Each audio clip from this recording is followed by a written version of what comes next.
This recipe is proudly brought to you by Malaysia Kitchen.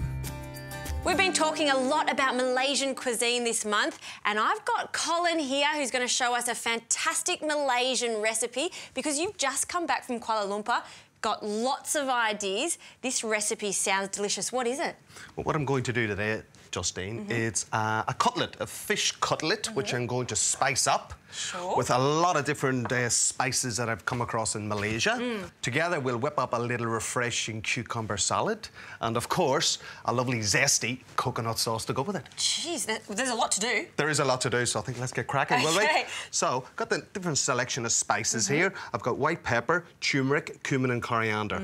All right, so we'll just give that a little bit of a spill around. Got there for you. Here, I've got the spoon there. When I went to Malaysia, and I've actually been to Kuala Lumpur a few times, the food's not really, really hot, spicy, but there's lots of aromatic spices being used. So it's not for the heat, but more for the flavour of it. Sure, I find that there. What they normally do is they add the chilies later on. Yeah, exactly. You know, depending on how hot you want the dish. Next thing we need to do is whip up the coconut sauce. Sure. All right, so we'll get him onto the heat. A couple of little splash of vegetable oil there. This will be a nice refreshing sauce to go with the spices of that fish. Okay. Great, love the idea Some of red that. shallots and a little bit of ginger, kaffir lime leaf. So we'll pop him straight in like that. No mucking around. No mucking In around it goes. today. In it goes. As you say, we've got a bit to do today. So speaking of a bit to do, I might get you started on the salad. Sure. What would you like me to do? We've got some nice selection of different herbs: Vietnamese mint, coriander, Thai basil. So if you could just roughly pick the leaves, maybe slice that there spring onion in little pieces, and soldier on with the cucumber, whatever way you want. So these, I'll just chop these up a little bit more. You want this sauce, you want a sort of a rough texture, okay? So we'll get them all in. It'll start sizzling there, lovely. Now, I'm sure you were quite popular when you went to Malaysia with that Irish accent. What do you mean by that? Well, stand out like a sore thumb. I'm telling you, yes, indeed. I'm sure the people are out there going like, what? Irish fella, Irish accent, cooking Malaysian food. But hey, you know, I was very fortunate enough to work with a lot of different chefs all around the world, from all different countries. That's what I love about travelling. You pick up ideas throughout the whole trip, learning so much about the culture just through their food. It's actually quite interesting. Surely, yes. Well, I just found over there's a bit of a mixture of all the different surrounding countries, which I totally love that cuisine when they're, and the people themselves, just absolutely beautiful, lovely people. You get the best of all of those cultures and you put them together and you get just a really scrumptious dish, Surely. All right, so I've got some palm sugar here now. Okay. I'm going to pop that in just on top of the little vegetables there. We'll slowly cook that down and then that'll start to caramelise. And we'll get that lovely caramelised flavour through the sauce as well. What a great idea. Well, I love the all-in-one sort of methods. Yeah, sure which is great. All right, now I've got tamarind pulp here. Beautiful, beautiful flavour. This is a sour and a zesty bang to the sauce as well. It does, yeah. Huge in India, again in Asia as well. Yeah. All right, so what I'm going to do now, Justine, I'm just going to deglaze this with the black vinegar. Okay, so in that goes. Bring it up to the boil a little bit. And I've only put half a chilli in, just because I don't like it to be too hot. Fair enough. We can add some later on if we need to. Okay, now the coconut milk. We'll just get him in.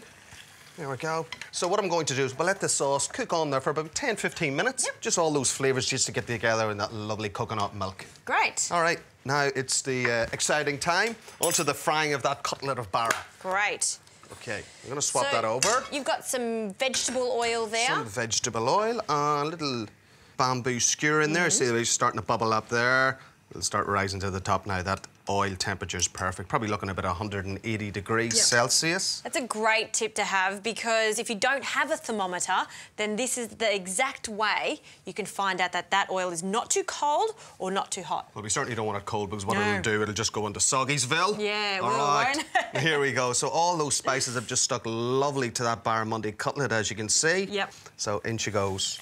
And I love that the skin's still on that cutlet because that's my favourite part of the barramundi. The crunchy, crispy skin part, I love that too. All right, Justine, what we're going to do is we'll cook this for about 4 or 5 minutes on each side, and then we'll just plate it up. You know what, you said that there was a lot to this recipe, but we've managed to do it in quite a speedy amount of time. Can't wait to see the end result for this one. Looking forward to this, Justine.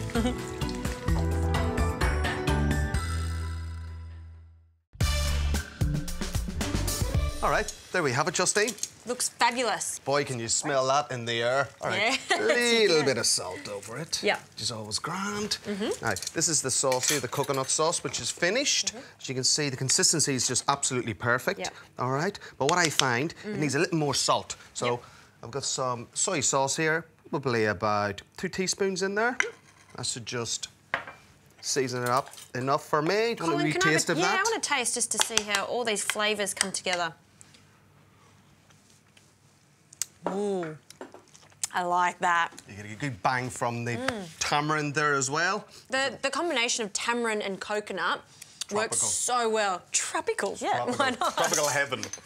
All right, so we'll just start plating up now, Justine. Sure. All right, nice thick sauce there, which we love. Look at I like that you haven't strained it and made it too chefy. No, it's not too chefy today. I like how this is a recipe that we can do at home that has beautiful flavours going on. It's interesting. We've got the salad done, we've got the fish done, sauce, rice.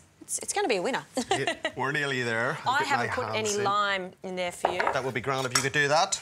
Good squeeze of lime. Done. Marvellous. Here we go.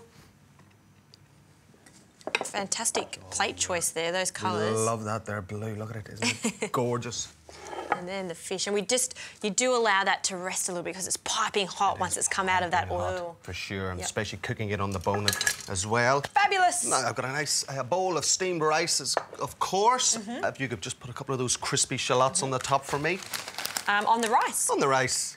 All right, well, that's it. Do you know what I love about this dish, Colin? You've brought back Malaysian flavours into Australia with a beautiful Australian fish, the barramundi. You know the best part about this? It's cooked by this Irishman. I just love it. It's piping hot, so why don't we just wait a few minutes before we dig in? Sounds great. Fabulous.